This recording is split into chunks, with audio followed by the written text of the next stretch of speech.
जब आप किसी की कदर का दरवाज़ा एक साइड से बंद करते हो तो याद रखिए कि कुंडी दूसरी तरफ भी होती है। तो जाहिर सी बात है जैसा करोगे वैसा ही होगा। 20 नंबर सम में बोला है Ravi obtained 70 and 75 marks in first 2 unit test. Ravi ने पहले टेस्ट में 70 और दूसरे टेस्ट में 75 मार्क्स ऑब्टेन्ड किए हैं।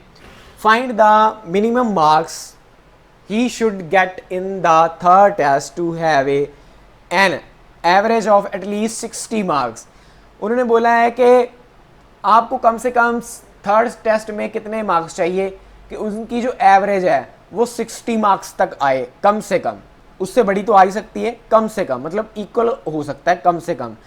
तो मतलब ऐसे हो सकता है कि वो जो आप थर्ड टेस्ट में मार्क्स थर्ड मार्क्स में जितने मार्क्स लोगे उसके बाद एवरेज निकालने पर हमारी जो वैल्यू है वो क्या है, उनकी इक्वल आनी चाहिए और जहाँ फिर बड़ी आनी चाहिए 60 के। अब एवरेज निकालने का फॉर्मूला आपको मालूम है कि total possible terms into number of events, है ना। ऐसा हमने क्लास 10th में किया है। तो मतलब अब मान लो कि थर्ड टेस्ट में उसने x मार्क्स ऑब्टेन किए, ठीक है। Let got marks in third test, वो मान लो x लिए। अब एवरेज क्या हुई, पहले में 70 हुई, दूसरे में 75 हुई, तीसरे में क्या हुई x, और टोटल क्या हो गया 3, ठीक है।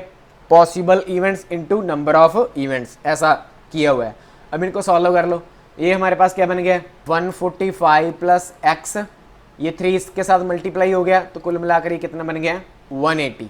सॉल्व कर लो, x ग्रेटर देन और इक्वल टू 180 माइनस इधर आकर 145, तो रिजल्ट क्या है x ग्रेटर देन और इक्वल टू 35। तो मतलब थर्ड टेस्ट में उसके जो मार्क्स है वो क्या है 35 से बड़े चाहिए या फिर इक्वल चाहिए कि हमारे पास जो एवरेज है वो कितनी आए 60 मार्क्स की आए। ऐसे सम अक्सर कॉम्पिटिटिव एग्जाम में पूछ लिए जाते हैं। उन्होंने बोला है कि ग्रेड ए प्राप्त करने के लिए हमें 90 मार्क्स की एवरेज चाहिए। सुनीता ने अभी तक 4 एग्ज़ाम दिए हैं और उन्होंने जो 4 एग्ज़ाम दिए हैं उस हिसाब से उसके नंबर कुछ इस टाइप के हैं। तो उन्होंने बोला है कि जो आगे वाला टेस्ट होना है उसका 5th, उसमें वो कितने मार्क्स और ले कि वो ए ग्रेड में शामिल हो जाए, जबकि ए ग्रेड में शामिल होने की जो एवरेज है वो 90 मार्क्स की है। सेम डिट्टो कॉपी पीछे वाला सम है। तो सबसे पहले एवरेज निकालने के लिए हम लेट कर लेते हैं। तो लेट कर लेते हैं कि फिफ्थ एग्ज़ाम में उन्होंने x नंबर जो है वो गॉट किए हैं। So let got a marks in 5th test x। तो एवरेज क्या होती है, टोटल पॉसिबल ऑफ आउटकम्स कितने हैं x plus 27 plus 92 plus 94 plus 95 over counting of events कितने हैं 5 है टोटल, है ना। हमने चाहिए क्या, हमें 90 की एवरेज चाहिए, जहाँ तो उसके इक्वल हो जहाँ फिर और बड़ी हो, ऐसा। सॉल्व कर लो। ऊपर सभी को ऐड किया, ये बना 368 plus x over 5 greater than और इक्वल टू 90। 5 को इधर मल्टीप्लाई किया, ये बन गया 450 ग्रेटर देन और इक्वल टू 368 प्लस x की वैल्यू निकालनी है। सो x ग्रेटर देन और इक्वल टू 450 माइनस 368, इनको माइनस किया तो रिजल्ट आया x ग्रेटर देन और इक्वल टू 82। तो 5th टेस्ट में उसके इतने मार्क्स चाहिए, जहाँ तो 5th टेस्ट में इतने मार्क्स चाहिए 90 की एवरेज लेने के लिए। किसी भी एंगल से देख लो, ये जो सम नंबर 23 है ये बेहद इंपॉर्टेंट है।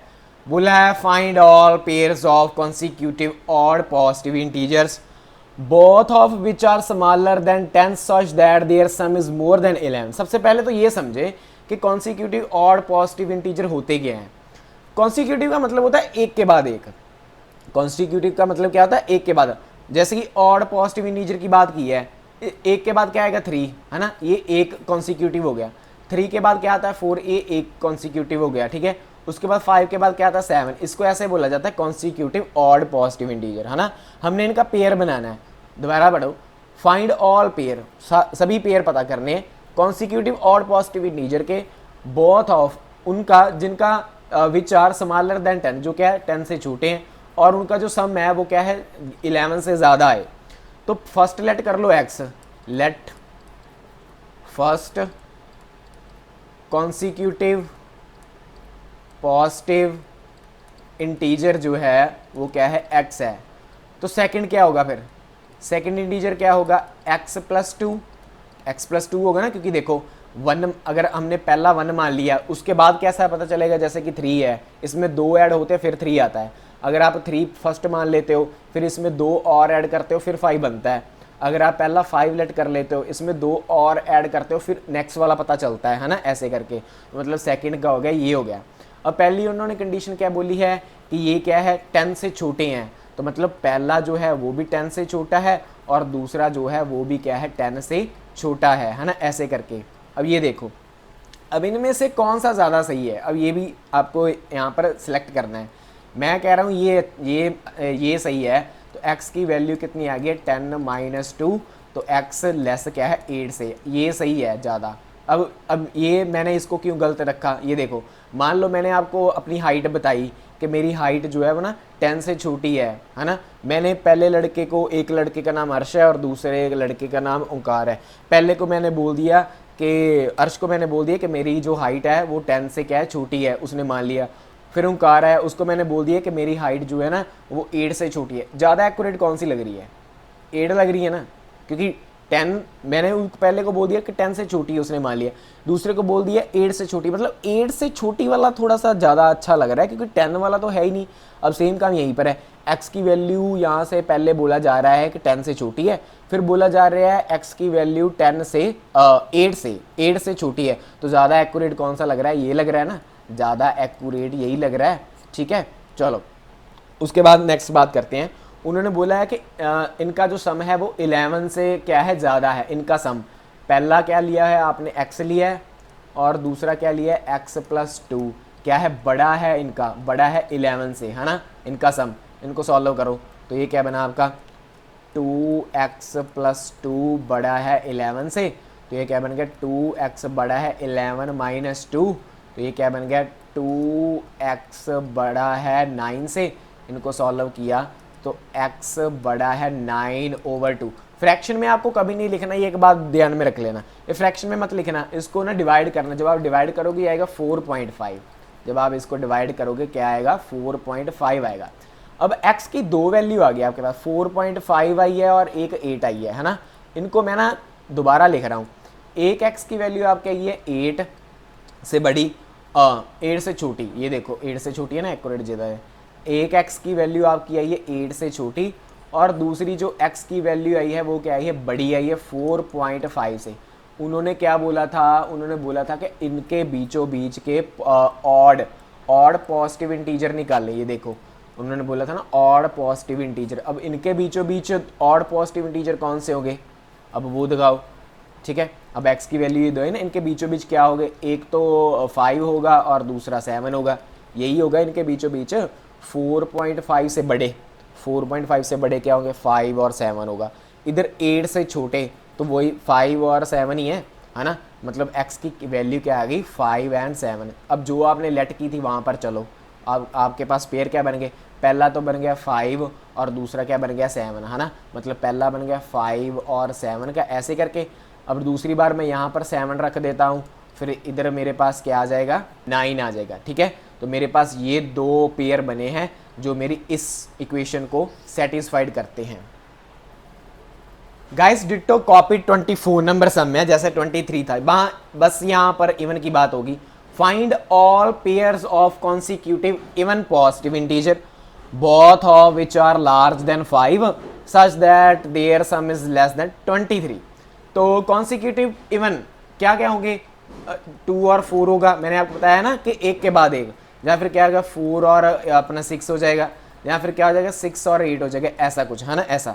तो लेट कर लो, let first consecutive even integer, आप पूरा लिखना है, ठीक है, फुल फ्लेज लिखना। वो मैंने मान लिया x, तो फिर मेरे पास जो सेकंड है, हमारे पास जो सेकंड है यहाँ पर फर्स्ट हो गया, ठीक है, जो मेरे पास सेकंड है वो क्या आ जाएगा x प्लस 2, क्योंकि इधर देखो 2 ऐड करेंगे फिर ही बनना है ना। पहले में अगर आप 2 ज़्यादा ऐड करते हो फिर ही अगले वाला आता है, ऐसे करके। तो मेरे पास पेयर क्या बन गए, मेरे पास जो पेयर है वो क्या बन गए x फिर x प्लस 2 ये बन गए, है ना। तो पहली कंडीशन अप्लाई करते हैं, पहली कंडीशन, ठीक है। पहली कंडीशन उन्होंने क्या बोला है कि ये क्या है लार्ज देन 5 है, तो मतलब x ग्रेटर देन 5, और जो दूसरा क्या है, दूसरा मेरे पास है x प्लस 2 ग्रेटर देन 5, ऐसा है ना। ये 2 कंडीशंस हैं पहले वाली, इनको मैं ना थोड़ा दोबारा लिख लूँ आप अच्छे से समझाने के लिए।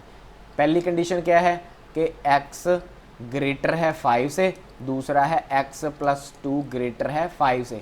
अब इनमें से कौन सी लोगे, मैं ये ले रहा हूँ x ग्रेटर है 5 माइनस 2, सो x ग्रेटर है 3 से, ये बन गया है ना, ये बन गया, और एक ये बन गया। अब इन दोनों में एक, अब देखो ये दोनों बात एक ही है। पहले वाली कंडीशन बोल रही है कि x आपका बड़ा है 5 से, और दूसरा बोल रहा है x आपका बड़ा है 3 से, सेम बात वही। फिर वो दोनों बच्चे आए मेरे पास, अब उन्होंने मेरी एज पूछ ली, सर आपकी एज 10-12 साल पहले कितनी थी। तो मैंने उनको बोल दिया कि ओंकार को मैंने बोल दिया कि 3 से बड़ी सी, और अर्च को मैंने बोल दिया कि 5 से बड़ी थी। अब ज़्यादा एक्यूरेट कौन सी लग रही है, ये 5 वाली लग रही है ना, 5 वाली लग रही है, क्योंकि पहले अर्च को मैंने बोल दिया था कि ये 3 से बड़ी है, और ओंकार को बोल दिया 5 के बड़ी। अब ज़्यादा एक्यूरेट कौन सी, ये 5 वाली लग रही है। तो मतलब ये मेरे पास क्या है फर्स्ट रिजल्ट है, ये मेरे पास क्या है एक्यूरेट रिजल्ट है, ठीक है। चलो तो x की वैल्यू मेरी क्या आ रही है 5 से बड़ी आ रही है।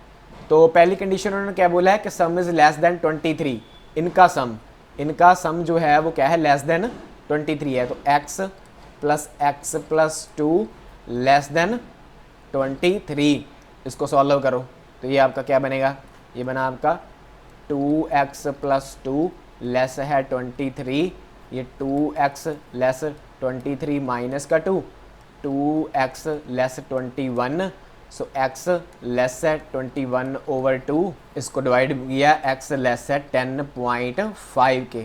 सो x की वैल्यू आपकी क्या आ रही है 10.5 से। अब चलो, अब आपने जो रिजल्ट निकाले हैं वहाँ पर पहुँचते हैं।